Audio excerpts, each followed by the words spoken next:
Hi there BookTube, it's Eleanor here, and today I'm doing a tag. I'm going to be doing the cocktail tag, and I was very kindly tagged in this by Aoife from Fred Weasley Died Laughing, so thank you so much to her for that. And the original tag was from the channel Wandering Reader, and I will link both of those down below. You should definitely check them out if you don't already. So as you can tell from the name of this tag, you are taking cocktails and using them to find particular types of books. So the first question is sex on the beach, a steamy book. So for that I'm going to recommend A Kiss at Midnight, which is book 1 in Eloisa James's fairy tale series. In this we're looking at the Cinderella fairy tale, but with a slight twist. Our main character Kate is forced by her stepmom to go to a party, a ball, and there she meets a prince. Their family, Kate's family, is really poor and they're desperately trying to marry the girls off into some sort of royalty to make some money for themselves and to make something of themselves. Kate is really headstrong and feisty and intelligent and hardworking. She doesn't want to go and find a man, but she feels like she has to. She goes off, she meets this prince who she instantly dislikes, and there is this sort of chemistry between them that they can't deny, even though they wish they could. There's all these sort of run-ins where they have these little quips, and oh, I just love that sort of book, and it gets really steamy. And unfortunately the prince himself, Gabriel, he's engaged to another girl and he actually likes her. He doesn't love her, but he likes her, and so there's this sort of will they, won't they, will they, won't they, and I really enjoyed this. I really enjoyed this, and I've got more books in this series and I really must get to them, but I gave it 5 stars. It evoked a real emotion in me, as well as having some rompy romantic moments in there, so I definitely recommend this one for my sex on the beach. The next cocktail is a Bloody Mary, and that is a book with a killer twist. For this I want to recommend Tall Oaks by Chris Whitaker. This came out a year or so ago, and when it came out I was very kindly sent it by the publisher and I instantly loved it. It was a full 5-star read for me. In fact, all of the books that you're going to hear today are 5-star reads for me. What I loved about this was the killer twist at the end, but also the story itself. Now when I talked about this book originally, if you ever watched that video, there is a review video for it. I almost didn't read this book. I read the first chapter, and in the first chapter we are experiencing this little boy going missing, and so we are experiencing this child going missing. We are experiencing the mother watching on a video monitor, seeing a clown in her small child's bedroom, and this clown taking her child from the cot, and oh, just clowns, oh yuck, really scares me.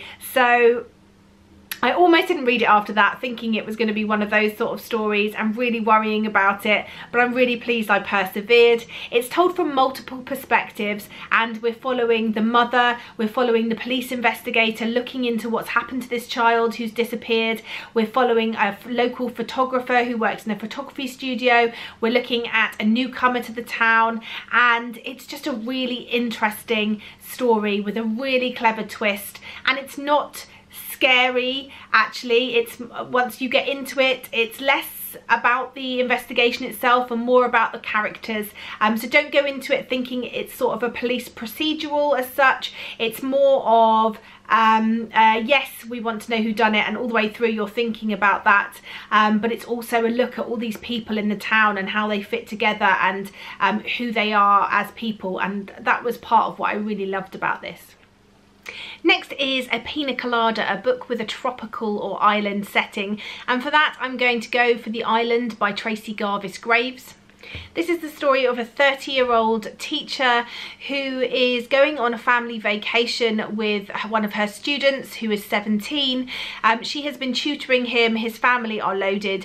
They are flying over to meet the family on this island. She is going to be tutoring the children, and their plane crashes, and the 2 of them are the only 2 that survive on this island, and we follow their survival and we follow a relationship that develops, and I really enjoyed this. I enjoyed the dramatic sense of it. There was bits of it that were a bit like, whoa, this is like watching a like really far-fetched rom-com, but I really enjoyed where it went. I enjoyed what happened as the story develops. I don't want to spoil it, so I'm not going to give a spoiler there, but as the story progresses towards the end of the story, I really enjoyed the sort of turn that took and how it became more serious, and the things that we looked at involving this relationship, because it obviously is a relationship between a 30-year-old woman and a 17-year-old boy, and I really enjoyed a deeper look into that, and I thought it was quite well handled. And yeah, I really enjoyed this. I gave it 5 stars, and it's definitely one that's set in a tropical location. So the next one is The Cosmopolitan, and that is a book with a sophisticated character, and for that I've picked The Perfume Collector by Kathleen Tesoro. I read this quite a long time ago. It's an adult contemporary fiction story, and I just really loved the feeling that it evoked in me, and the senses. It's quite a sensual read. It's about a young socialite who's just married, and she doesn't really feel like she fits into 1950s London sort of socialite scene. She just feels a little bit like a cat out of water, dog out of water, fish out of water. Oh my god, Eleanor, like a fish out of water.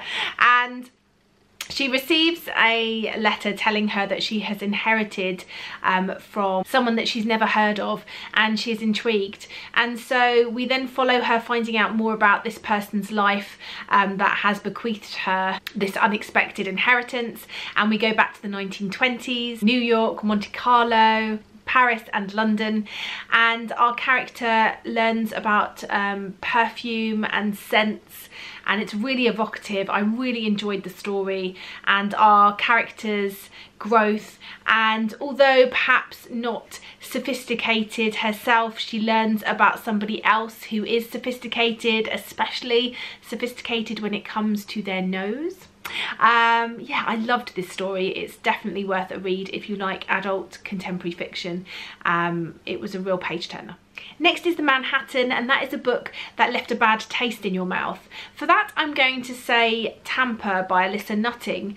I know that this book is meant to leave a bad taste in your mouth. It's not meant to be an enjoyable read, but I really found it was one step slightly too far for me. Alyssa Nutting's written this story, Tampa, about a female teacher who is preying on her students. She is sleeping with underage boys, and she is a paedophile, and you're in her brain. It is written from her perspective. It's written about her wants and desires and what she's looking for. I found it very uncomfortable. I didn't like it at all, and I just couldn't get on board with the I know that the idea behind this is that you're meant to feel uncomfortable. It's not meant to be a nice read. It is meant to be an uncomfortable read, but it just left me feeling a bit sick, if I'm honest. And so yeah, that one left a definite bad taste in my mouth. Next is A Frozen Strawberry Daiquiri, and that is a book to chill out with.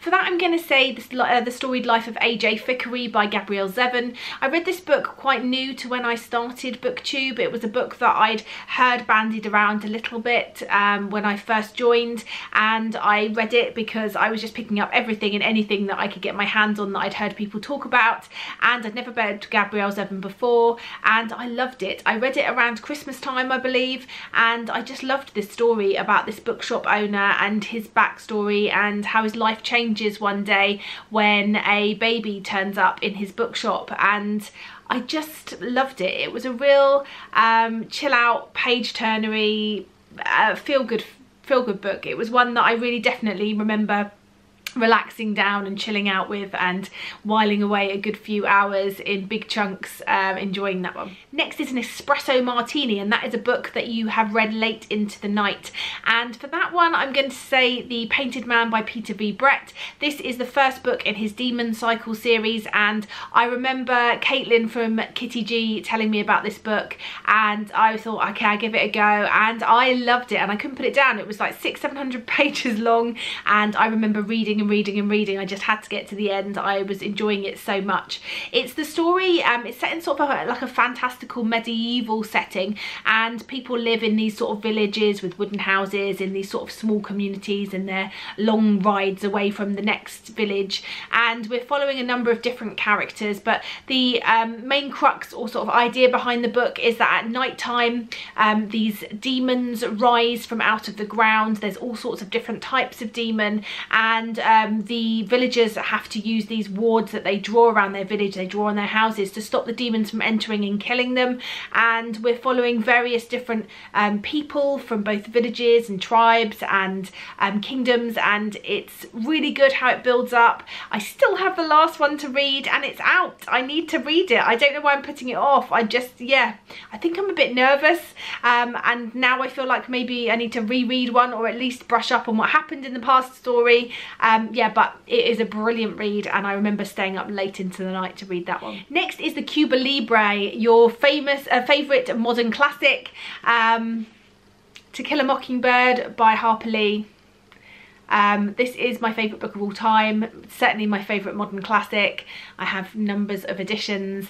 I really enjoy it, and I really enjoy watching the film again, and I enjoy it so much that I have had the second book that came out more recently, Go Set a Watchman, on my shelf since the day it came out, and I have not read it yet because I don't want this ruined for me. And finally, you're to suggest your own cocktail and a book that goes with it.